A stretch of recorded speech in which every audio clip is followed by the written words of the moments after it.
di Polres Jakarta Selatan dalam rangka menerima surat pemberitahuan dimulainya penyidikan atas perkara pencemaran nama baik, fitnah, dan satu lagi, dan penyebaran melalui media elektronik.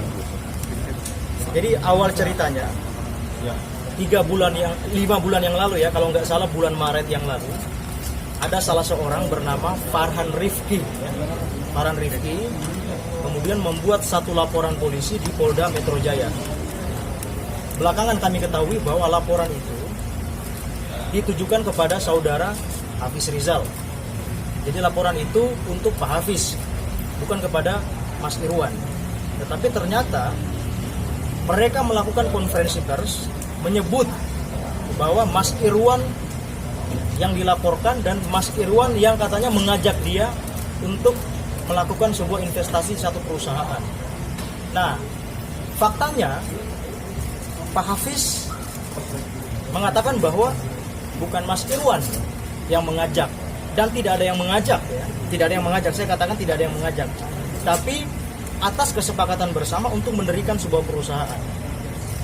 Nah, makanya Mas Irwan karena merasa tidak pernah mengajak dan di framing seolah-olah Mas Irwan lah pelakunya terkait dengan laporan mereka di Polda Metro.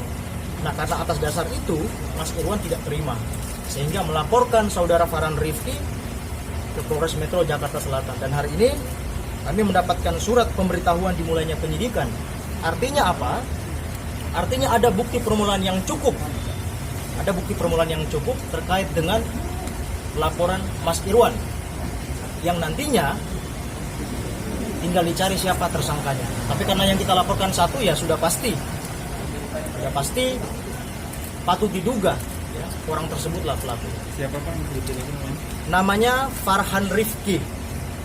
Farhan Rifki ini orang yang menurut informasi dia yang kami baca di media, bahwa dia katanya itu sebagai salah satu investor. Nah, seperti itu kira-kira. Cuman yang menjadi masalahnya karena dia melaporkan ke Polda atas dugaan penggelapan dan penipuan. Tapi di dalam preskonnya dia mengatakan bahwa Mas Irwan lah orang yang mengajak dia. Bagaimana mungkin Mas Irwan mengajak dia? Mas Irwan aja nggak kenal dia, kan gitu. Nah, ini menjadi pertanyaan. Terus kemudian kedua, yang kami sangat sesalkan, jauh sebelum dia melaporkan dan jauh sebelum dia melakukan konferensi pers, Mas Irwan dan Mas Hafiz ini sudah bertemu sama yang bersangkutan. Sudah bertemu. Udah clear masalahnya. Tahu-tahu belakangan dia melaporkan dan dia melakukan preskon. Makanya kami menduga sebenarnya siapa yang menyuruh. Siapa yang menyuruh orang ini melakukan itu? Apakah inisiatif pribadi atau ada yang menggerakkan untuk melakukan itu? Tapi biarlah nanti hukum yang akan memprosesnya. Ancaman hukumannya ini 4 tahun penjara. Karena ada pasal 310 yang kita laporkan, ada pasal 311 yang kami laporkan, ada pasal 27 ayat 3, dan satu lagi pasal 45 Undang-Undang ITE. Ada juga seperti itu. Bisnis dalam bentuk apa sih Bang? Bisnis yang dilakukan, yang diajukan sama Irwan sendiri? Kami melaporkan Mas Farhan itu di bulan Maret ya, Mas Irwan ya. Di bulan Maret yang lalu kami laporkan. Dan memang karena ada beberapa hal yang tadi juga sudah kami dapatkan penjelasan sehingga baru dinaikkan penyidikan per tanggal 28 Agustus. Bisnisnya sendiri, bisnisnya. Nah, itu bisa jelaskan Mas Irwan. Apa sih Mas Irwan? Bisnisnya di salah satu kue Gigi It, mereknya brandnya Gigi It. Apa Gigi It? Gigi It Cake. Hafiz, sudah pernah ketemu dengan Farhan sendiri? Memang benar apa yang dikatakan Bang Zakir? Benar. Udah.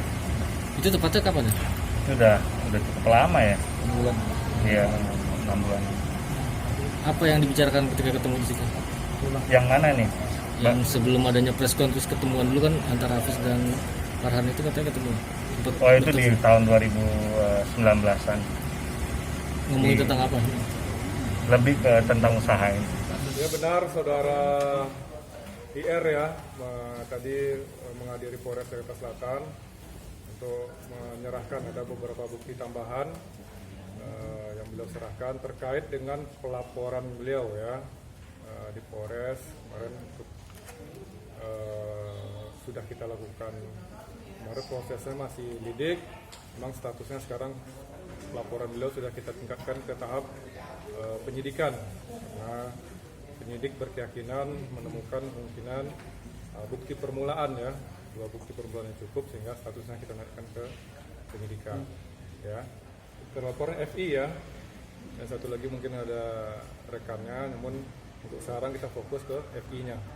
Ya. Pak, pemanggilan terhadap terlapor sendiri? Terlapor lagi nanti kita agendakan berapanya, namun segera kita informasikan nanti. Jadi untuk sekarang kemarin baru kita gelar pemeriksaan saksi-saksi, ya makanya penyidik berkeyakinan ada 2 bukti permulaan yang cukup sehingga kita naikkan statusnya ke penyidikan. Untuk tahap selanjutnya masih berproses di tahap penyidikan ini, namun untuk saksi dan terlapor akan kita panggil ulang nantinya.